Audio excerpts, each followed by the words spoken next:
How's it going? Thought I'll do this short video on my 2020 450L. I've had it for about 12 months now, and I thought I'll just put something on YouTube just for those of you looking to buy one of these, what you might need to look out for and what you might need a budget for. So just to give you the basics, I've done about a couple of thousand Ks on it. Most of that, 90% of that, has been single trail sort of stuff. I've done a bit of an overnighter on it.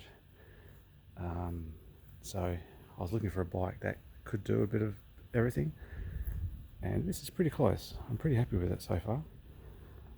You got to modify it like all bikes, but I think this arrangement with the way that they've designed this bike, for me it really hits the sweet spot. So I'll run through things I've done. Aesthetically, obviously there's stickers here and there just to make it look the part. Protection wise, some ergo bike busters. Obviously that has come standard with those hand guards, which don't do a lot. Got a headlight protector there. Also got a bit of a thicker fork protector on there as well. Radiator guards.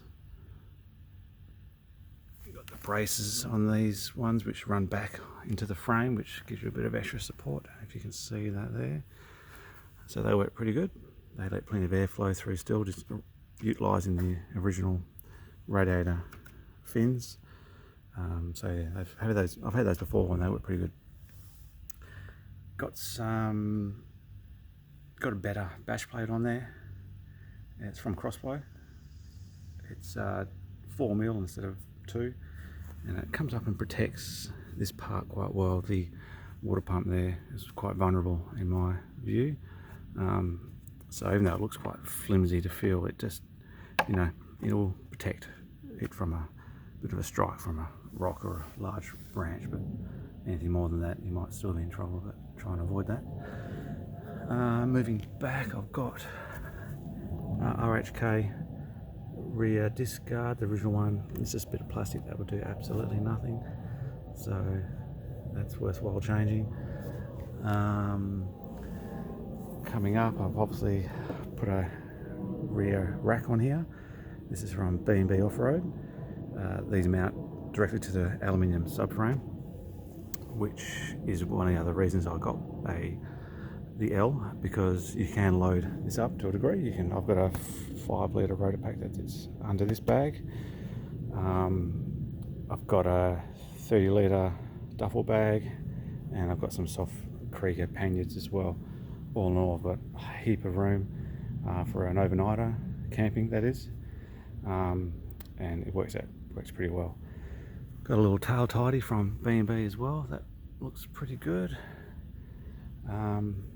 Obviously got a new pipe on here, and I've put on the FMF PowerCore 4. Now this is for the X, okay, so you can't get one of these or slip on for the L.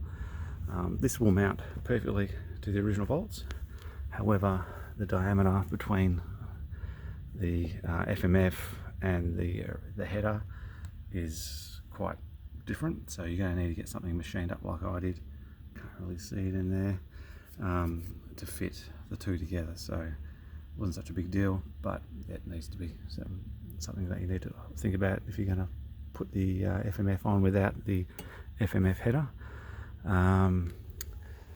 Moving around, I'll put just USB power up here for running GPS and my phone if I'm running on the road. I've got a Tusk thermofan controller. I put that in just to make the thermofan kick in a bit earlier before I changed the ECU. I felt it got a bit hot, so that's why I did that. Now I've changed the ECU, that's not an issue. Some TourTech mirrors.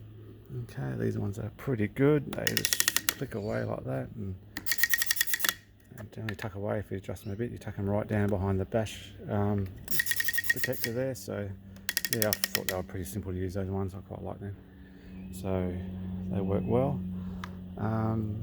different seat cover. Got a strike seat cover on there.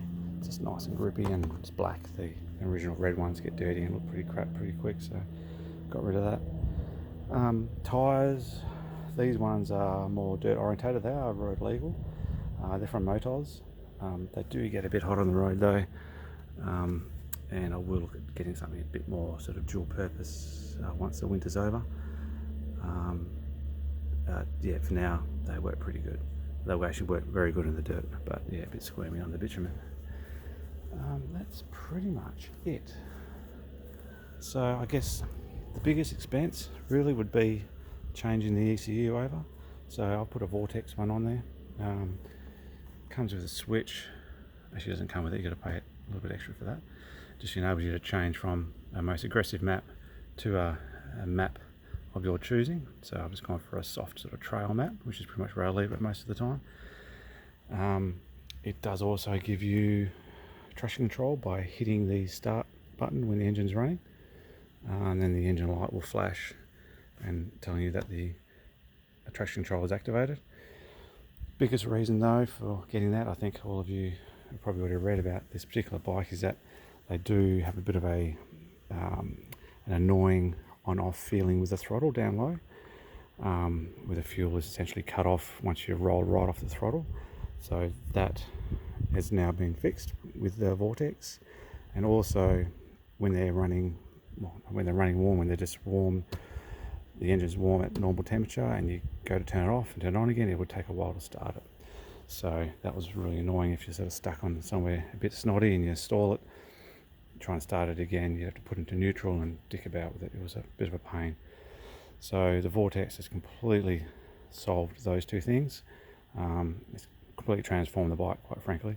It's kind of as Honda should have brought it out. I know with all the emission stuff that they're obliged to work within, it sort of does cause them a lot of headaches, I'm sure. But anyway, unfortunately the Vortex is there to be able to rectify all that. Downside to the Vortex though is fuel economy. I was running at about 5 litres to the 100. It's now about 8. So because it only runs an 8 litre tank, you are a little bit limited to how far you can get, hence the rotor pack that I put on there for the longer sort of rides. But I haven't got in trouble with it yet. If I start doing bigger trails, I'll probably have to look at upgrading the fuel tank to a larger one, which they are available. But in general, really pleased with this bike. It's no GS, that's for sure, but what it does do is single trail really well. I've had 3 KTMs prior to this. The reason I went for this bike is because it has a little bit more of an on-road sort of on-road ability to it, where it's got a slightly longer front rake in the forks. It's got really good LED lighting all around. 6 gears, KTM says 6 gears, but this one's got a nice top 6 gear. Saying that, 110 is probably about where you want to be. Any more than that you start getting a bit buffeted, but that's purely because it's lacking a screen or anything like that. So it'll do the freeway stuff adequately, but where it will do things just as well as my old bikes is in the bush. It's an absolute stonker. It goes really well. So really pleased with that. So I don't think there's any such thing as a unicorn bike, as they call it, one thing that can do it all, but this is pretty much as close as I think you can get. I did look at Tenere before I bought this, but it's just too big really for what I want.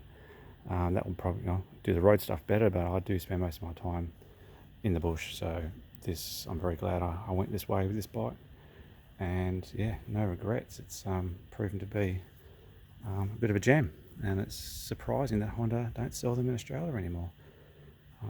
So really, there's just what we got left in the country, and yeah, I think they might be one of those bikes that it might be a bit sought after in years to come when people realise how versatile they are. So yeah, that's my 2020 450L. Thanks for watching.